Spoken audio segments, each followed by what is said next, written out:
Hi, everybody. I'm Matt from the Talent Manager. Welcome. Just going to wait a few seconds or so to let everybody join in with us.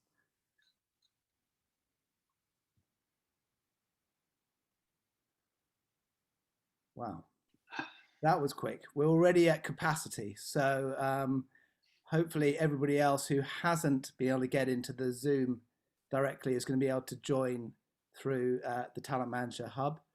As I said, I'm Matt. I work and run DV Talent and work with Sarah and Co and the team on the Talent Manager.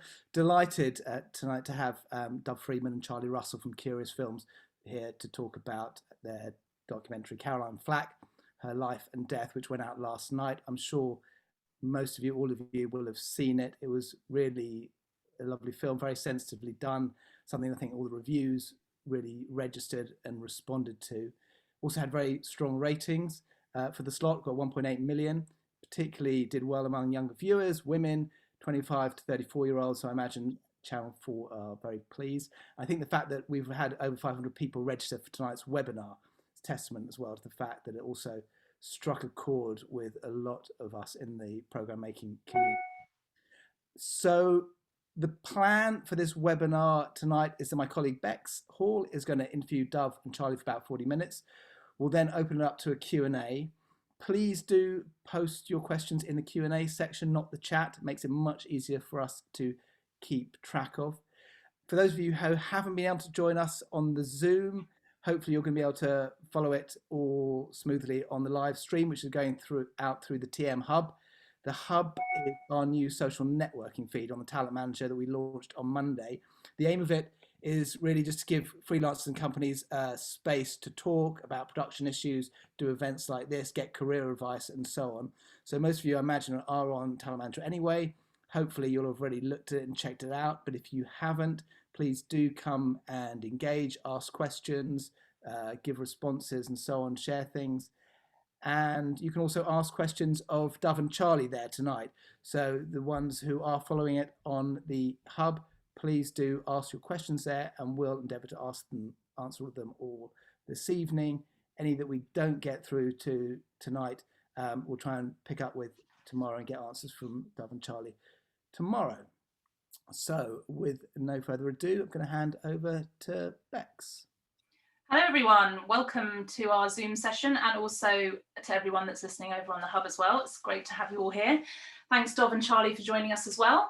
I'm going to talk a little bit about your amazing accolades now, just for 2 seconds, if you don't mind. So I just wanted to introduce Dov Friedman first, who has over 20 years experience in the TV industry, having worked on ambitious and popular programs such as The Island with Bear Grylls, An Hour to Save Your Life, Banged Up Abroad, Barbie, the most famous doll in the world, and Outside Man for Netflix.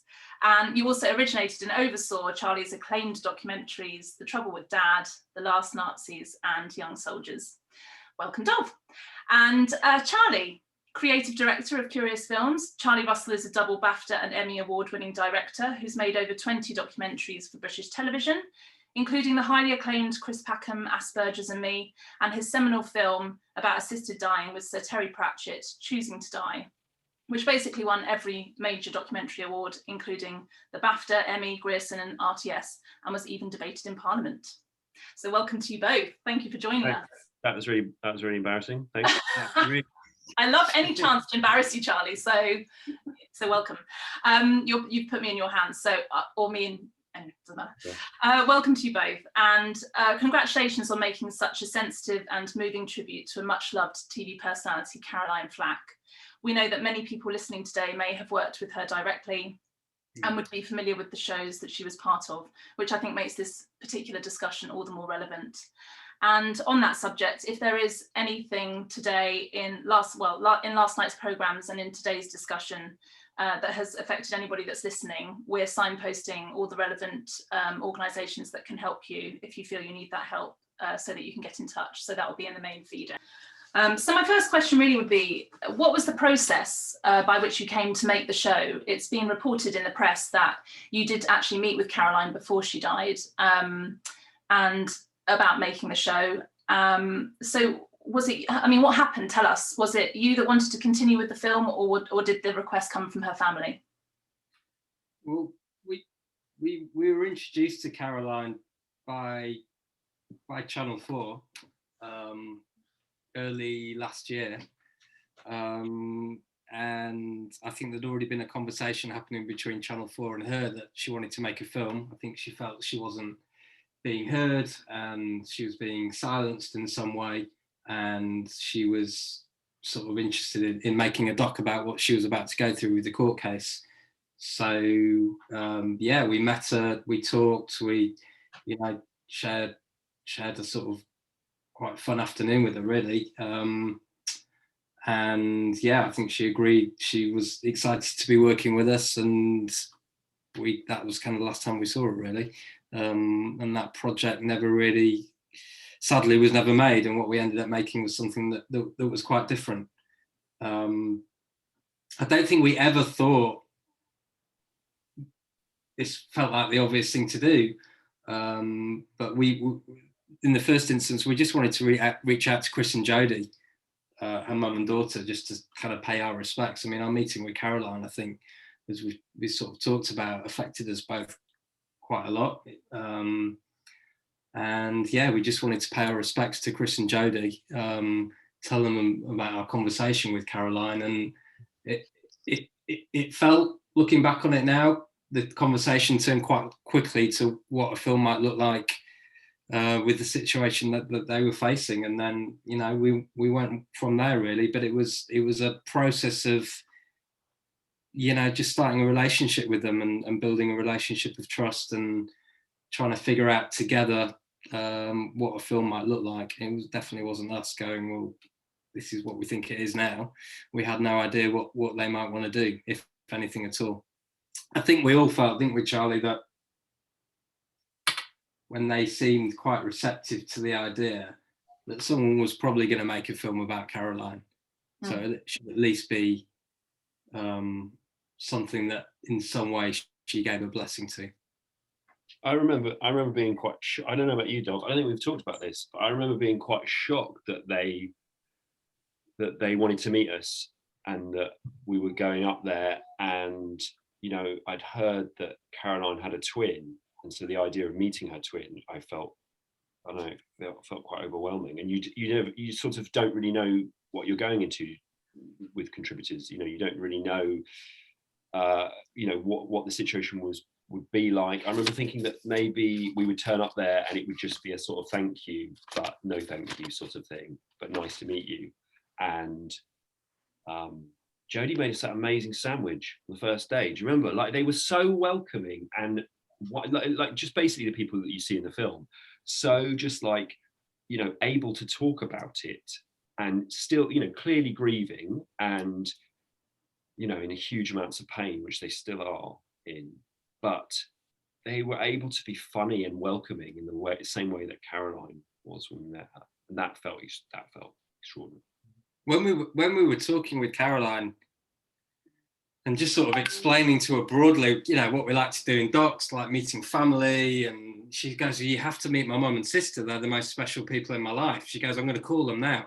I'm going to call them and we'll go see them next week. And, it sounded exciting for her, but we never knew if Caroline had told Chris or Jodie that she was going to do this documentary and they were going to be in it. But actually, when we sat down and met Chris and Jodie for that first time, she told them all about us and how excited she was to be making the doc. I think she would have found it really helpful, as I say, someone to talk to almost. Yeah. Someone to hear what she was going through. And what were the discussions within Channel 4 about how to handle the making of the programme? Who was the commissioner on it, and what was the feedback from the early viewings that you had? Wow, that's a long bit of time. That's a loaded question. So we'd made a film with the same department, Alf's department, and with Lee McMurray. We'd made a film about Charlotte Church a couple of years before, that was a similarly very honest and open and quite extraordinary documentary about a family. And we'd had a good experience doing that, and we'd been able to really support Charlotte and her family through what was not an easy film to make, but again was really joyful project, and they kind of came out of it, you know, loving, you know, the whole experience. So because that department had been working with Caroline, they already had the relationship, and they felt that we were the right people to kind of make that together. So we quite quickly, once it was clear that the family wanted to do something, it was quite clear that we would do something. But the truth is, we didn't quite know what that was, and I think quite astonishingly, the channel were all right with the idea that we didn't quite know what it was. And that doesn't happen very often. I mean, you know, we still had endless conversations about it, right? And, you know, occasionally endless conversations that would drive me up the wall, because sometimes you just don't know. You don't know. I was like, we've got a credible bunch of people here. And, you know, as we got into it, we started to find friends that could talk about it, you know, and everyone was hugely grieving for Caroline. There was never anyone who was like, oh yeah, Caroline, she was all right. It was like she was the greatest person to all of, you know, everyone we spoke to about, had a huge impact on her life. So it always seemed quite simple to me that we would get them to talk. Doesn't seem like rocket science, does it? It's just like, just get them to talk, support them through that process, because that's really hard. And then we found these bags of our home movie archive, and just thought, wow, this is going to be special. Yeah. What was the other bit of time period? Viewings. What? Sorry, say again, Chaz. Where did you get to on the end of that question? It was about viewing. Oh, I said, well, I was like, what were the feedback from your early viewings? I mean, I can't remember. I mean, because you're talking about not really knowing, you know, not really knowing how the show was going to look like. Probably the usual. Probably like one bad view, one good view. I think it was good. I think the challenge we had, you know, like everyone probably watching this now and everyone in the industry has had, is COVID. And you know, I think the channel were, you know, and rightly so, wanted to try and see if there was a film that could go out around the anniversary, which, you know, in normal times when we got going would just sort of be achievable. But, you know, second lockdown hits in December, we opened an edit and barely had any sorts of interviews shot. And, you know, people on the team get COVID, and, you know, so we sort of fell into that trap. So I think in some of the first viewings, it was difficult to know exactly what we had, because Caroline's story is really complicated and complex. So I suppose at one point we thought we might have this, you know, 47 minutes was too short to tell the story and to do it justice. But I think it was difficult to really know the answer to all that, because we hadn't, you know, we hadn't managed to get all the interviews in the can. And these aren't the sort of people that you can rush in front of the camera as well. You need to allow people time to decide whether or not they want to do an interview or sit down and talk about their best friend who they're still grieving for. So Channel 4 were really good though, weren't they? They were. They were, you know, Becky, I hope she doesn't mind me saying this, you know, she worked with Caroline, and she herself was finding it really difficult. And I think there was just a real sense that for Caroline and for the industry and for her family, we had to get this right in some ways, and therefore that was going to take as long as it was going to take. You know, so yeah, they were pretty good. And you touched a bit on the challenges of making a programme during lockdown and COVID. And I mean, what I think there's two layers here. There's like the logistics. How did that look in terms of being able to use a crew, and, you know, and then secondly, you know, it's such, like you've said, it's such an emotional subject matter that you're handling with people who are still really deep in grief. You want to give them a hug. You know, you want to, you know, how did you cope with the challenges of that? I think on reflection, I'm not sure Charlie and I have spoken about this. You'd think we never speak to each other.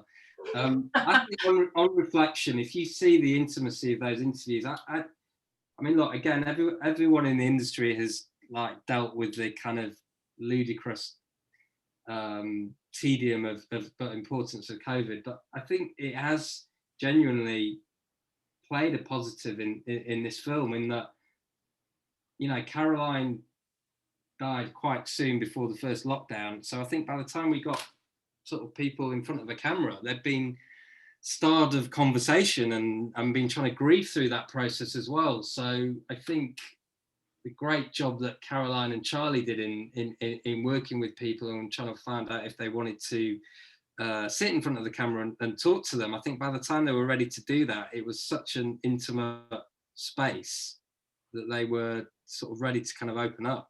And I think that, you know, I think the one thing I'm proudest about in this film is just the bravery and honesty of the contributors. Is, you know, and we never knew where people would go in those chats. And I do genuinely think COVID has played a part in that, because look, Charlie should talk about this more, but when they were actually filming on location, there was barely anyone there. It was basically Charlie and Pat, the DOP, and that was it. Yeah. Yeah. So is this interesting? Do you care? I mean, yeah. So the scenes that I started by basically just going and filming on my own to go and see the family, and I'd drive up and do a bit of filming, and mainly just talk about Caroline with Christine and Jodie. And yeah, because of COVID, it was sort of doing it on my own kind of thing, which, you know, it's sort of how I started out doing it. So it wasn't, you know, when it's only two people in a room, that's a really lovely intimacy. It doesn't, you know, it doesn't feel strange. And then, as Dov said, the interviews were a DOP and me, so it's sort of minimal we could get away with in a way. And I know you've sort of touched upon this already, because obviously I think Caroline's personality, like you said, everybody that's met her has said what impact she's had on their life, even if they've only really met her a few times. But what was it particularly about her situation that made you want to make the show? Made us want to make it, or her? Well, I know initially, obviously, it came from her, but, you know, I suppose you could have stepped away from it. I mean, it's a complicated subject matter to make. Like, what was it about her story that you wanted to sort of? I think when we met her, it was hard not to really feel for her, because she was, you could see it had really taken its toll on her, everything that she'd been through and was going through. And so it really stayed with us, didn't it, Bob? It really had an impact. And I don't know, you want to tell people stories, don't you? So yeah. I think we just felt it's a really important story to tell. And there was quite a few untruths out there, quite a lot of misreporting in the tabloid press, and a story about a woman in the media, and more than anything, a family and friends really lost in grief. And I'm sure many of you feel this, that sometimes filming is therapeutic for the people you film with. And I don't know, maybe that's really arrogant of me. I just thought that when we make films, it helps the people that you film with. And that's a good thing, and in a year of huge amount of grief for so many people, having people talk about that grief is a really good thing, and then you've got the subject of suicide, which is really hard to make a film about and to talk about, and they are all incredibly honest about that. And that for me is the that and sort of talking about her mental health, that's the real achievements of the film, is just hearing what that's really like. I think Caroline would have, I think that's right, Caroline would have, I definitely got the sense she would have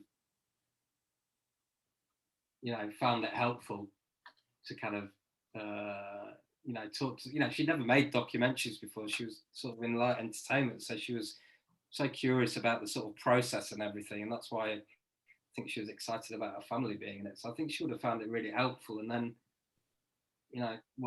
5 months later, when we first met Chris or Jodie, I think we both sensed that, and actually I think Chris had the emotional sense that this would be helpful for her as well, to embark on this with us.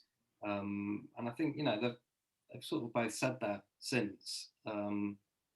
It's also the heart of what we try and do at Curious is collaborate with people and let them have some ownership of their story, which is obvious, isn't it? Like, that's obviously the right thing to do. So letting them be in charge of how it took shape and sort of work on it together, that felt like the really important thing for them and for us. And I suppose tempered with that, my next question is about the kind of building of, you two are building a very successful production business here. So were you conscious of a risk that you could be biting the hand that feeds you? Essentially making a show that to some extent calls into question ITV, commissioners, people that you might want to win business from in the future, and also their handling of someone vulnerable like Caroline. I mean, did you talk to ITV about taking about the programme? Was there discussions there? ITV never commissioned us. No, I don't. I mean, I don't think that ever came. No, I don't think we're ever worried about that. I mean, I think, ITV. No, I don't think that ever. We're ever sort of worried about that. It just felt like an important story to tell. I think whether or not, in some regard, it's something to do with our industry, probably makes it even more important. Yeah, and I think that was another question I wanted to ask you guys. That obviously there's maybe a sense of dilemma here as well, because you're wanting to tell the story of a deeply troubled person who has historical mental health issues, but the bottom line is you're making a product, a film, and you want the rating. You want to win ratings and do well. Is there a sense of exploitation almost being part of the same media circus that evidently contributed to her depression? Okay, so it's a good question. So a journalist asked me this the other day. He sort of was interviewing about this film, and he said at the end, he sort of said, in a bonding way, he said, "Well, we're all part of it, aren't we?" Though, and I thought about it for a minute, and then I sort of realised that we're not, because what we do is we get consent with people. We tell, we spend months working with people to get them to be comfortable and to talk about stuff that they're comfortable talking about, and we show it to them all. We really try and look after people, because it's a really big thing. Mm-hmm. And lots of people make their living by just writing about people they've never met, and those are two very different things. There are, and there's something that's in the ether at the moment is about, why do people have the right to tell people's stories that they've never met without their permission? Because you're on television, why are we able to intrude into your private life? And Caroline definitely had that, right? She's supposed to be your best friend on camera. She's supposed to be, a bundle of fun and joy, and she's supposed to, not be challenging or, kind of make you feel bad about anything.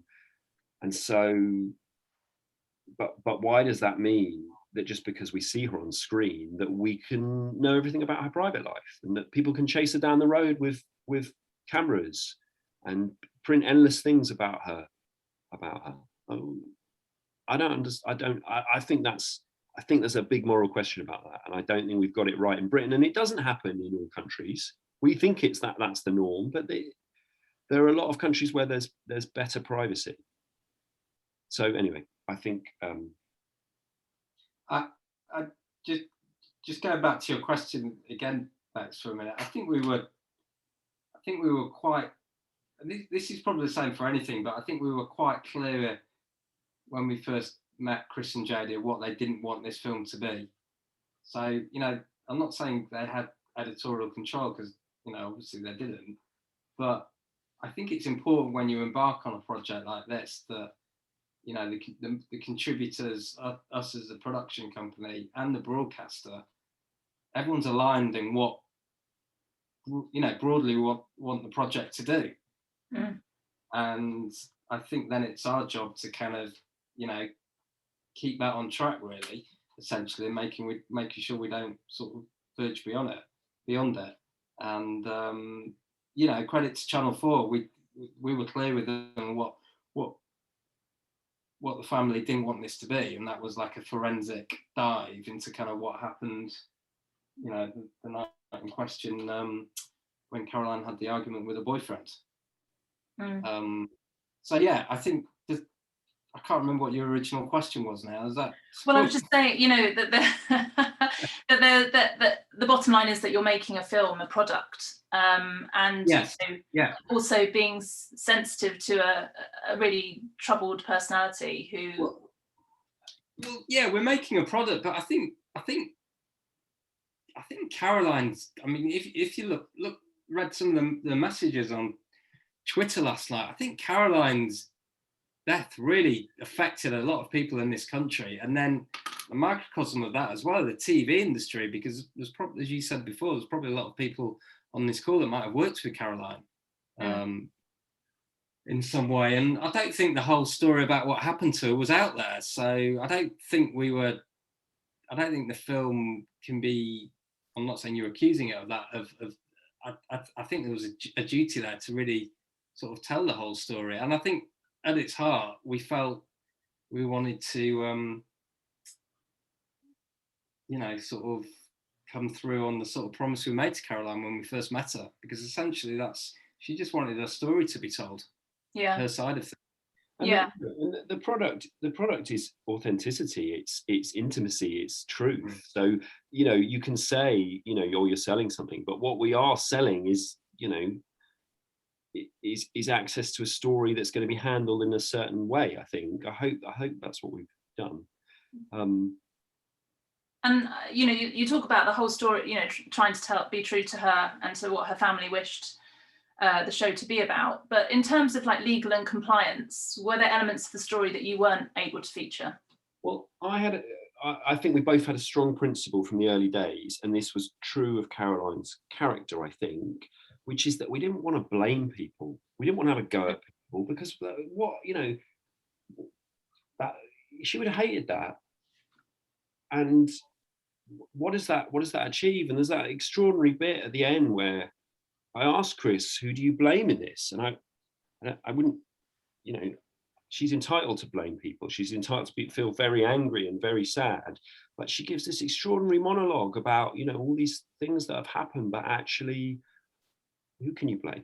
Who can you blame? So yeah, it just felt important to us that, you know, whatever we were able to tell, we told it with a decent amount of kind of humanity and respect, and not just trying to kind of pick a fight.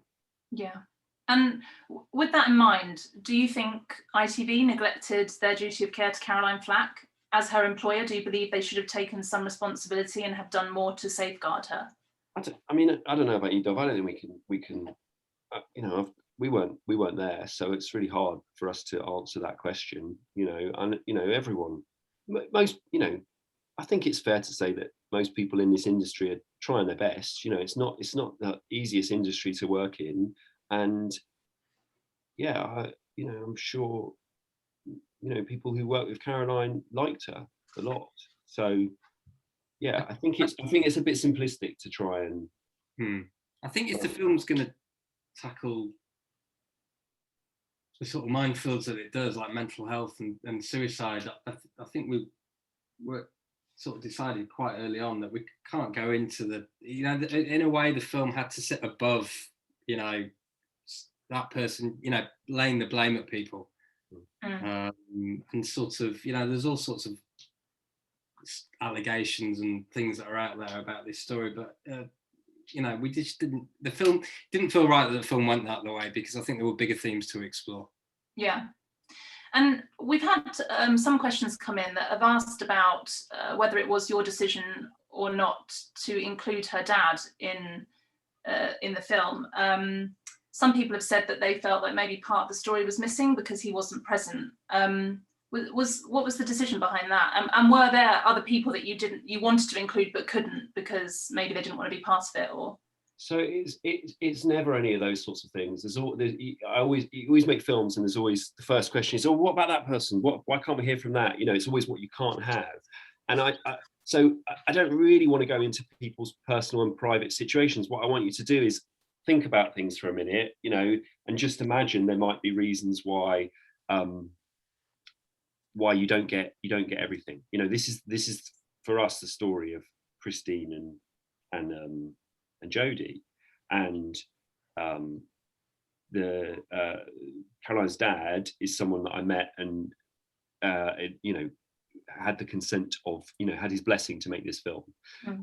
But you know, and this is you know, a thread that comes out through Caroline's life is you don't always know what's going on, and also it's not always your right to know what's going on, or you know, you don't always, there are, you know, people are entitled to their own private lives, so that instinct that we all have of like, oh, what's that, sometimes that we should just think about what that means. Yeah, no, sure. And actually, I sort of wanted to touch upon something we've talked about earlier as well, that Anna featured in the documentary, a close friend of Caroline Flack's, and also Christine as well. They've both talked about the fact that you were kind of the first people they were able to speak to about their grief and about the death of Caroline. And, you know, obviously this is brilliant. This is testament to your ability to be able to connect with these people. But there's two questions here, actually, that Ollie over on the Hub has asked. Firstly, about contributor welfare. So you were obviously providing an important part to their grieving process. Did you realise that at the time? And were you given any specialist training on how to speak to people who are grieving? Yeah, basically. Yeah, I mean, yeah, obviously we knew that. You can't, you know, you can't and you shouldn't enter into a project about any sensitive topic with vulnerable contributors without fully knowing what the impact that is going to have on them. So, you know, we work very closely with a psychologist who supports us and the contributors throughout the process. Yeah, but you know, the principle is that it is possible to make documentaries about anything, I believe, and that's sort of what I've always tried to do. But you do have to really be careful about the way you do that. Yeah, and then I think, especially as everybody that's attending tonight is part of the television industry behind the scenes, you know, what about crew welfare when making something like this? I mean, obviously, Charlie, you were there on the front line and you experience these people on a day-to-day basis, and it's all intensely sensitive stuff. So what infrastructures have been put into place to support you and your crew? And is there like a wider issue that we need to discuss about, you know, training behind program makers that obviously are featuring this kind of sensitive subject matters? I don't think it's just, I think it's the whole team as well on this one as well. I mean, for example, our producer, also called Caroline, had to listen very closely to the inquest, which, you know, was quite challenging. So yeah, I mean, it goes back to, I think a lot of the films Charlie and I have made over the years, we work quite closely with the same psychologist who sort of advises us. He kind of knows the sort of style of films that we make, and we're sort of closely guided by him for contributors and crew on what that support looks like. And I think, to be fair, Channel 4 recognised that as well. So it obviously becomes something that needs to be thought about at the stages when you're writing a budget, for example, that have we allowed enough support, potential support for crew and contributors? And you know, you don't always know what that support's going to need, because you don't know who, you know, we didn't know when we started this exactly who our contributors would be and what kind of sort of level of support they would need. So again, that's about having a really good relationship and support from the commissioning team and the channel, which I think we had on this project. And you know, we had that relationship from the previous one we were talking about with Charlotte Church, where we were dealing with you know, similar sensitive issues. With the crew, there were definitely times on this where we all struggled. There was definitely a moment I had that I was finding it really hard, and Caroline, our amazing producer, who, you know, basically would do hours of, you know, phone conversations with people, not knowing whether they take part, and, you know, lots of those people didn't take part, you know, because lots of people were still in the, you know, well, they're all still in the middle of their grief, but for some people it's not right to put them on camera, and it's too much to ask. But she, you know, that wouldn't mean that she wouldn't keep talking to those people, and that took a huge toll on her. But I suppose we just went into it with our eyes open and said, this is going to be really hard to make, and we're going to have to be really human about it and talk to each other and support each other. And Caroline and I tried to, have a weekly just chat where we just, when we could, back in the autumn, we'd go for a walk and we would just offload a bit to each other, just say, this is hard. Talk about, I've just come off the phone to someone who's cried for 2 hours. That's really hard. So I don't know, it's not easy, but because you have a guiding principle that this is an important film to make, and it's possible to make, then you go into it with your eyes open and you just try and support each other, and you just try and know when on the team it's all too much and people need a break, and that's the way we've always done stuff. I think it's that's really important. There's not enough of that. More heightened as well, being in COVID. I mean, everyone's. Oh, we're all going mad on Zoom, right? We're all going mad. We're going mad. At the end of a day, and you're on a Zoom, everyone's really tense with each other because Zoom just it's not normal, is it? It's not. It makes it really hard. So we've tried to, and we're not perfect by any means, but we just try to think about it a lot. As a company, for me and Dov, running a company, we are thinking about the people that we employ, and we are trying to, as much as we can, just try and make it easier for them, make it a better experience. We're not perfect, but we do think about it. We think that it has an impact, and making what I consider to be good telly does mean that you have to do that. It's not, you're not just churning out a product, and it does take it. That's why we're all doing it, aren't we? Because it does take a toll on us. Yeah, and you want to tell a story. And that means you have to be a certain type of person that's interested in people, and I really believe that you're providing therapy for that people, but you want to tell the story and you want to do it correctly, and so you need to have those relationships with people as well. So yeah, no, I do agree. And has working on this film made you feel differently about how TV is made, and the kind of TV that is being made at the moment as well, especially as Caroline Flack was linked with a show that itself was obviously caught up in a whole load of mental health issues with its contestants, and obviously subsequent suicides as well. So I think we've always made stuff, or always tried to make stuff that is, that we have a way of making projects, and we're not unique in that. There's lots of really good documentary companies out there, many of whom we've worked for and learned a huge amount from, that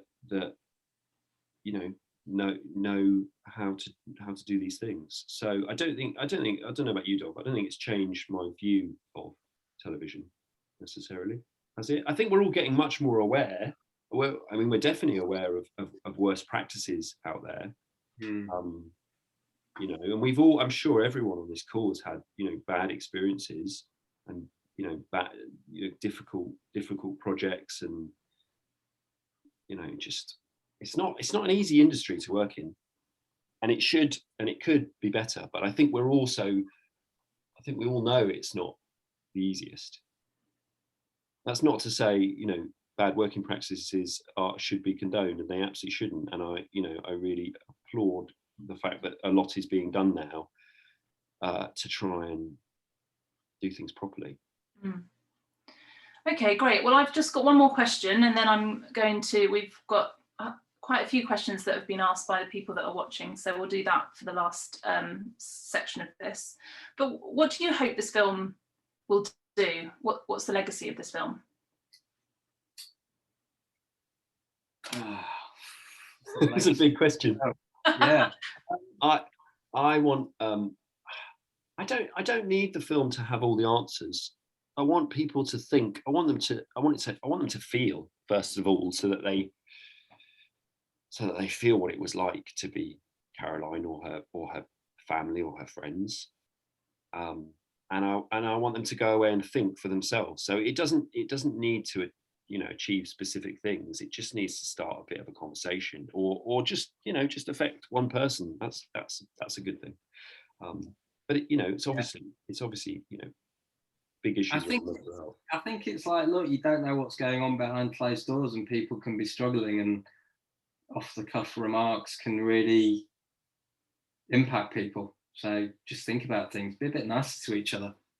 I think, if anything. We need to be more honest about our mental health. I'm convinced, actually, this has come out of making this film. I'm convinced that pretty much everyone has periods of poor mental health in their life. Yeah. And we need to stop talking about it like it's something that, especially after this year as well. Yeah. I mean, it's almost something that we need to acknowledge that we all live with continually. And, you can have and I think this is true of Caroline. I think there were many times in her life where she was absolutely fine and she was having a great time. And look how successful she was, right? But with that came new pressures, and you just, But I think I think there were many times when she was fine and her mental health was really good, and she could be up and she could be down. But that is the message for me, that it's okay to live with mental health and to tell each other. That's quite hard in our industry, and on productions. There's I read about apologies because I don't know much about this, but I read quickly about this today, about someone in our industry saying that they'd been fired for saying they needed a day off for mental health. It's just appalling. No, that's Dov, didn't I, this afternoon, and you were like, oh, so what? we can't live like that. It's just, it's just TV, and these are our lives and our contributors' lives, and we've got to be, and sometimes we're all guilty. Us two are guilty as the next person of being grumpy if something's not going well, and stressed out and all that. But I would like to hope that if someone said to us, I'm really not good at the moment, we would just respond to that and go, have some downtime. You can flex to that stuff. You can be flexible. Chris says it. I mean, in awe of that, of Chris, but she says it at the end, right? People just don't talk about this stuff enough. So I think if there's a legacy, call it that, then let it be that. Let's just talk more, and we can definitely do that in TV. Yeah. But it's more than that, isn't it? Because she says we're all talking about mental health. It's become a buzzword, right? Yeah. And yet that's not enough, is it? It's not really. That didn't help Caroline. And she clearly felt a deep amount of shame about sharing that, or felt unable, maybe, I don't know, because of her position. I don't know, but it needs to be more than that. It needs to be acknowledged that we will all struggle at times, and we might all need a break at times. Yeah, totally.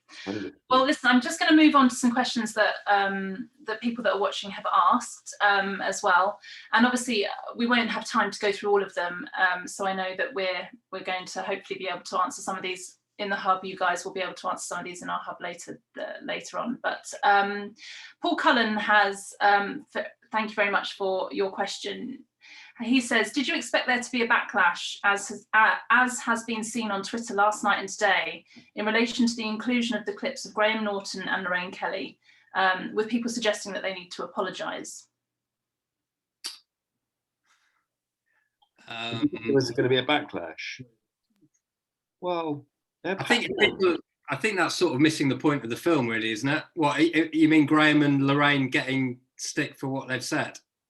Yeah, because I suppose that, it did feel like they were sort of trivializing, a moment of Caroline's life, which was her darkest moment.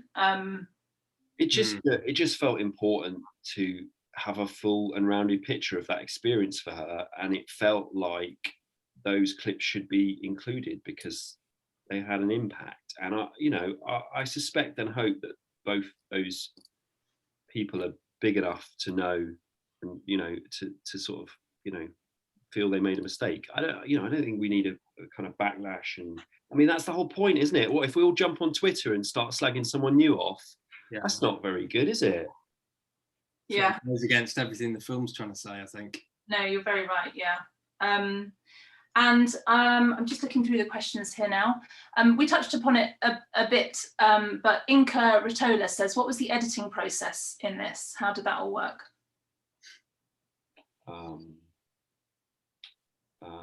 The editing, well,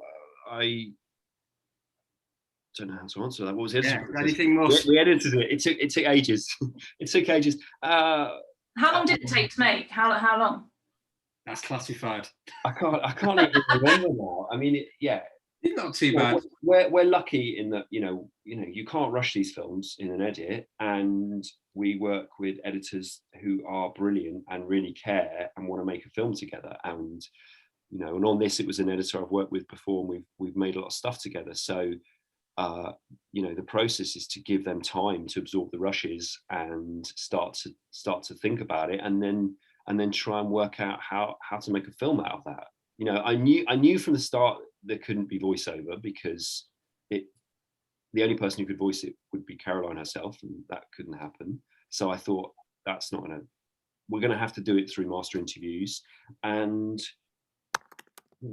I don't know. I'm sorry, I don't know how to answer it, because the editing process was. I think the answer might be a bit. I mean, look, it was a challenge, as we talked about a bit earlier in this conversation, because we basically started the edit with Chris and Jodie's interview, and that was it, and the archive, and then had to try and figure the film out, and we didn't know at that point when we opened the edit exactly who else was going to speak to us. Yeah. So I think the process was sort of expanding the jigsaw puzzle as kind of new people came into play. Like I remember Charlie calling me as soon as he filmed the Ollie interview. Do you remember, Charles? And you were like, "Oh, that's just gonna." I think there was a part of part 2 or part 3 that wasn't quite working in the story. And we sat down with Ollie, who gives the most amazing interview, and he just unlocks that part of Caroline's story, that part of her life. Yeah. So I think the process was tricky because of COVID, and we were probably forced to open the edit a bit earlier than we normally would have done in this kind of process. I don't know if that answers. It was there were places where it was nerve-wracking, and we had to hold on up. That's all I know. Yeah.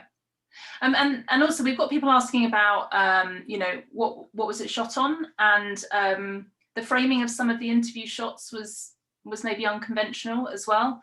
You had this is from Stephen Cuthill. He says Anna Blue was talking out towards the right of frame at one point, for instance. Was there a particular decision behind the shot composition in relation to conveying the emotional aspect of the interviews? Great question. Good question. I just wanted to see their faces. I just wanted to not think about the background, and so we wanted simple, minimal compositions that felt warm and supportive, and that the environment and the room was a place that they could talk. And I don't know. I mean, in a purely basic way, you're looking for 2 very different shots, so they cut really nicely, essentially. And I think we shot on a C500 and a 300 for the masters, and I shot on a FS7, and they all grade up really nicely. So Thank you. Yeah, that's very good. Let me just check the time. So another person who unfortunately is anonymous has said, do you think that the Roman Kemp documentary on mental health has saturated the topic this week? Did you know that they were coming out the same week? We didn't know, and I don't think we've seen it. Apologies, we've been busy. But well, his documentary is specific to men's mental health. Yeah, I don't think you can have too many documentaries about such an important subject. Yeah, no, I agree. We get told very little about when the films are going. Yeah. We were actually meant to be going out on I think I can say this. About 10 days earlier, but then there was an interview in America that kind of stole the spotlight, so we got bumped by 10 days, but that was good because it just gave us an extra bit of breathing room. I think as well, and it touched upon this sort of sense of Caroline feeling silenced by the media, maybe as well. Like Meghan Markle was talking about that too. So it kind of played into it, along with Roman Kemp and his documentary too. Like you said, there's no harm in having more of these stories being told. So it also bought our composer an extra week to finish the score. Tim, his music is amazing. Like the score in that was absolutely amazing. Yeah. Was there a decision actually at the end? You used a commercial song at the end when they started to talk about Caroline, and you were summing up, coming to the end of it. What was the decision behind that? Because obviously the rest of it had been Tim's score. Well, that song came from a track list of her favourite songs that one of her friends had shared with us, and we just wanted unalloyed joy. Is that a word? We just wanted joy. It's really hard to convey the joy that Caroline brought to people, and even now, I'm not entirely sure we've managed to bottle it, because I don't think you can. But it just felt important that at that moment we would break out and kind of go for it.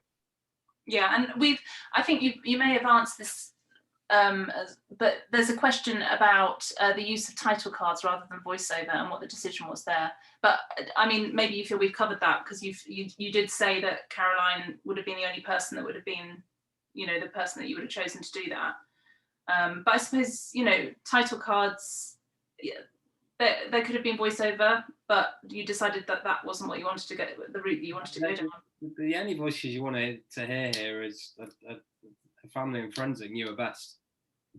Yeah. Not a distant voice of God that never met Caroline before. I mean, I think that was just a given, right, Chaz? We just never even. It was, yeah, but it makes us sound like the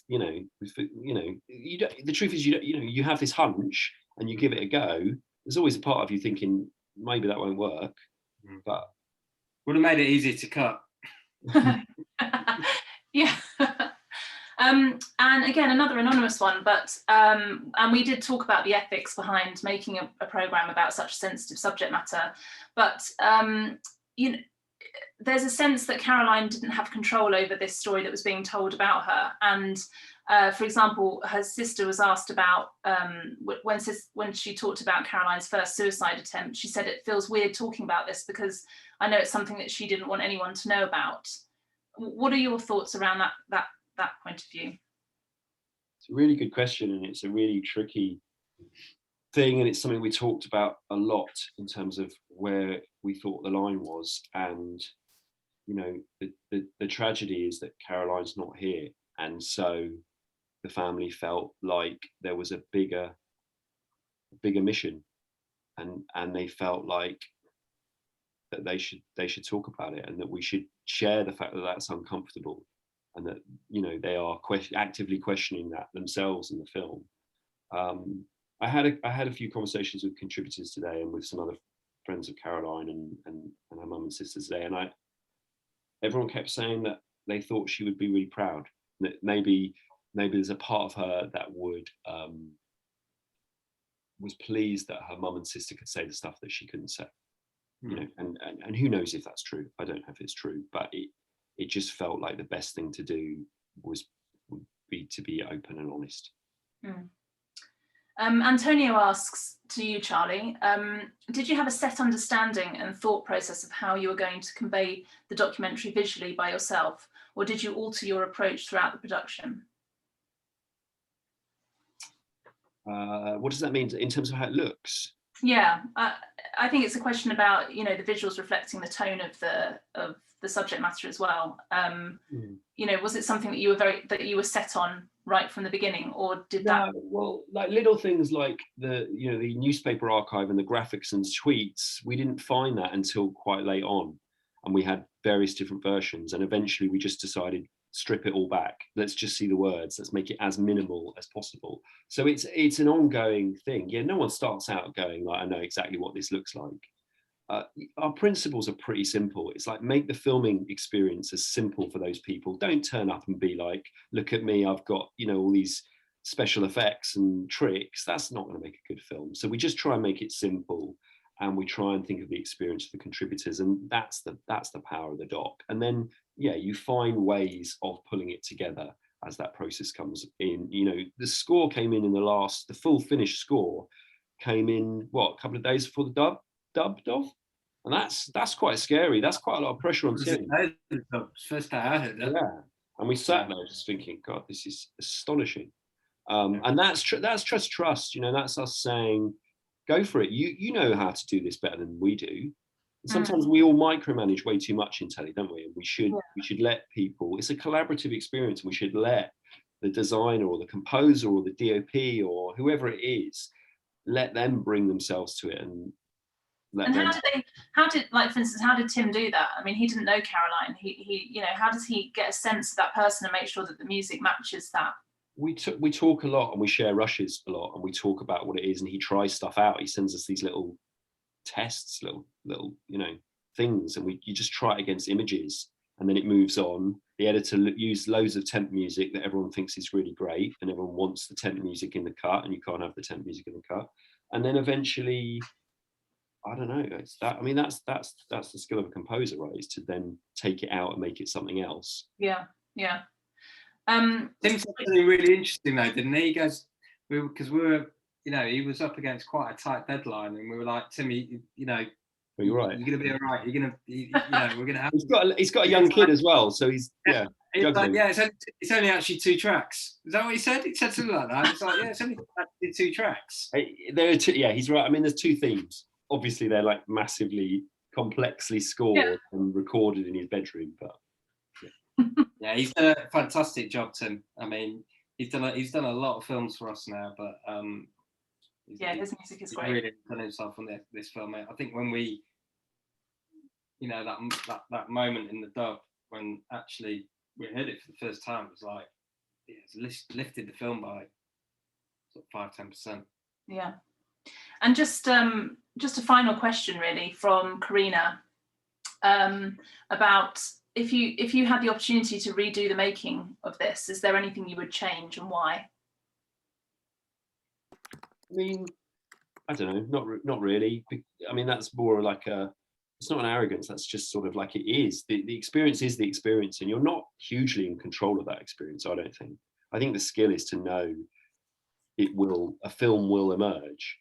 So, you can have all sorts of like, oh, I wish we'd done that or that or that, but ultimately I think you just have to be happy with the film that you do, and happy that the people who have made it with you are really happy with it, and send it out into the world, sort of thing. Yeah, I think it'll be. I don't know about you, Charlie, but I think for me it'll be one that'll stick with me for a long time. This just how the whole thing has come about, Caroline, but then becoming something else, and making it through COVID, different parts of COVID, and then, the film landing, as we've talked about, in this kind of moment in the country, where people are talking about, it'll be one that'll stick with me for sure. Yeah, me too. It was amazing. So I'm going to hand it back over to Matt now. Thank you so much for answering those questions and for being with us this evening. Really appreciate that. So I'll hand over to Matt. Thanks, Bex. Thanks both very much. We are having lots of comments on there, just really acknowledging what a lovely film you made, how respectful the kind of emotional intelligence and sensitivity did. And also, I think one of the things which I think really resonated was the fact that you did get this sense of the close family and friends and this mental health issue being at the heart of her challenges, without trying to sort of point blame and make a sort of more sensationalist film that I think some people might have been tempted to, and I think quite a few people have said seems to obviously reflect the fact of you guys as a company and your ethos of the way you make programs and so on. Just on that note, there's one last question from me: is what have you got lined up next? I mean, is the phone been ringing off the hook today from commissioners of wanting more? We've got coming out. I'm not. We've got a few films, and we can't talk about any of them, unfortunately. They're all sensitive and difficult and good, and we're just grateful to have work this year. This year's been really tough, and we were very lucky in early COVID that we had a series that was in the edit, so we could carry on. We could keep some people employed. We tried to help people out. It's not been easy, but we're grateful to have good projects to work on. We're trying to embark on quite a complicated project that's involving quite a lot of international travel, which is good. That's a good one. And I think we're embarking. While we're a bit late, Matt, as well. We're embarking on the remote filming route that I think probably a lot of our colleagues maybe listening to this have been experiencing for the first time, with sort of mixed results. But you know the kind of shows that we make, so you imagine having to throw a remote element into that on the other side of the world. That's probably one of the next big challenges that we've got ahead of us in the next few months, how we're going to sort of navigate that. But I think it's going to come down to people, and just getting the right people. And I think, we're hearing anecdotally people are having really good success with it, remote filming, sort of for master interviews type thing. So we'll see how it goes. But I think there's something being announced in the next couple of weeks, something else that we've got coming out. But yeah, we'll see where the rest of the year takes us. Yeah, well, we look forward to that. Well, listen, both, thanks very, very much indeed. Thanks everybody also for joining us. As I said, I'm sorry we didn't get a chance to answer everybody's questions. We will post some follow-ups in the hub, so please do go there. The hub is very new, so give us your feedback. We are working, developing it all the time, but try and connect and share your stories of productions and things that you're working on. It's really useful to everybody else in the community. Anyway, Dove, Charlie, thanks very much indeed. Bex, thank you, and thanks everyone for joining us. Area.